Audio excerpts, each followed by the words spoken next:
26,000 টিচারদের চাকরি চলে যাবে। আমিও বলে রাখি, আমরাও লড়ে যাব, লড়াই করব। যাদের কথা বলা হয়েছে চাকরি বাতিল করা হলো, চিন্তা করবেন না, হতাশ হবেন না, কেউ জীবনের ঝুঁকি নেবেন না। আমরা সবাই আপনাদের পাশে আছি এবং যতদূর লড়াই করার আমরা লড়াই করব।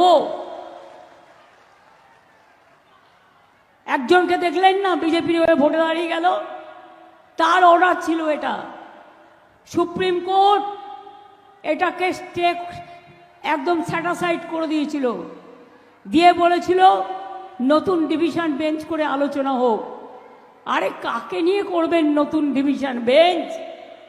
বিচারের বাণী নীরবে নিভৃতে কাঁদে, কতদিন আগে রবীন্দ্রনাথ ঠাকুর লিখেছিলেন। সবাই, আমি বিচারক নিয়ে বলছি না, রায় নিয়ে আমি বলতে পারি, এটা আমার অধিকার আছে। টোটাল রায়টাকে আমরা চ্যালেঞ্জ করছি। তার কারণ 26,000 ছেলে মেয়ে মানে প্রায় 1.5 লক্ষ 2 লক্ষ পরিবার। বলছে কি না 8 বছর তারা চাকরি করেছে, 4 সপ্তাহের মধ্যে সব টাকা ফেরত দিতে হবে। Is it possible? বলুন, আপনারা যারা এই রায়টা দিচ্ছেন, এই রায়টা সারা জীবন আপনারা যারা চাকরি করেছেন তাদের টাকাটা যদি ফেরত দিতে বলা হয়, পারবেন দিতে? সবটাই তো সরকারি টাকায় চলেন, সরকারি গাড়িতে চলেন, সরকারি সিকিউরিটিতে চলেন। মানুষ আপনাদের সম্মান করে, আমরাও আপনাদের সম্মান করি। মনে রাখবেন, সারা ভারতবর্ষে বেকারের সংখ্যা হু হু করে বাড়ছে, আর আমরা যাদের চাকরি দিচ্ছি আপনারা আপনাদের আইনের খোঁচায়। এই অর্ডারটা বেআইনি অর্ডার, সেই জন্যেই চ্যালেঞ্জ করে বলছি, অর্ডারটাকে আমি জাজকে বলছি না, অর্ডারটাকে বলছি বেআইনি অর্ডার। আমরা এটা নিয়ে উচ্চ আদালতে যাচ্ছি। চিন্তা করবেন না শিক্ষক শিক্ষিকারা এবং ছাত্রছাত্রীরা, যখন বিপদে পড়বেন আর কেউ না থাকলেও আমি আছি।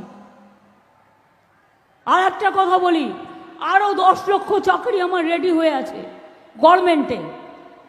এই একটা হয়েছে, না মন্দির, না মসজিদ, না গুরুদ্বারা, না গির্জা, একটা বিজেপির বিচারালয়।